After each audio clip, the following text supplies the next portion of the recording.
यक्षा, काय तुझं? अरे मेघा, उठ. किती आळशीपणा करशील. सोड तो आळशीपणा. विसरलास का? अरे आज आषाढस्य प्रथम दिवस आहे. उठ बरं. हो रे यक्षा, माहिती आहे मला. तू विसरलास का? मी तर मे महिन्यातच बरसायला सुरुवात केली आहे. अरे मेघा, तुझ्या अशाच अवेळी बरसण्यामुळे ना सगळी पंचायत झाली. आता आषाढस्य प्रथम दिवस आहे नाही, वैशाखस्य प्रथम दिवस आहे असं साजरं करावं लागणार आहे.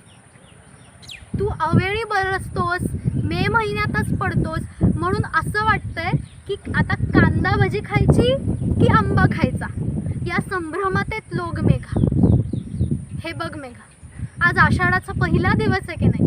मला माझ्या प्रियतमेला संदेश द्यायचा आहे. अरे तिच्यापर्यंत पोहोचायचं आहे. विसरलास का तू तुझं काम? अरे यक्षा, तू कोणत्या युगात राहत आहेस? तुला आता माझी काहीच गरज नाही आहे बघ. तू मला कॉल लावलायस ना, तसं तुझ्या प्रियतमेलाही कॉल लावू शकतोस व्हॉट्सअपला. व्हॉट्सअपची काय गरज आहे? आता कितीतरी सोशल मीडिया प्लॅटफॉर्म्स आले आहेत आणि हल्ली किती वेगवेगळे टॉक टाईमसुद्धा आले आहेत. तू तिच्याशी कितीही वेळ बोलू शकतोस. आता एक काम कर, एक छोटीशी छान रील बनव आणि पोस्ट कर, जी काही सेकंदातच तुझ्या प्रियतमेपर्यंत पोहोचेल. आता ह्या कामासाठी तू मला कामाला लावू नकोस.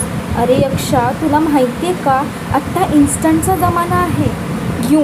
जेनझी बनले, थोडा अपग्रेड हो. आता किती वेगवेगळे मार्गसुद्धा आले आहेत, अगदी समृद्धी महामार्गापासून ते बुलेट ट्रेनपर्यंत. एवढंच काय, तू फास्टॅगचा उपाय बघ, सगळ्यात बेस्ट.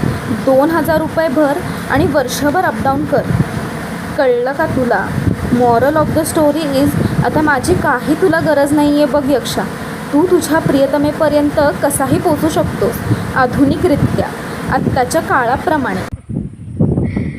अरे मेघा, जोपर्यंत तू आहेस, जोपर्यंत मी आहे, तोपर्यंत ना आषाढाचा पहिला दिवस हा कधीच बदलणार सुद्धा नाही.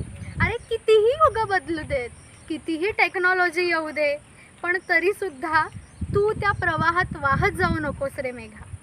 आणि कितीही युग लोटली तरी आपलं समीकरण काही बदलणार नाही.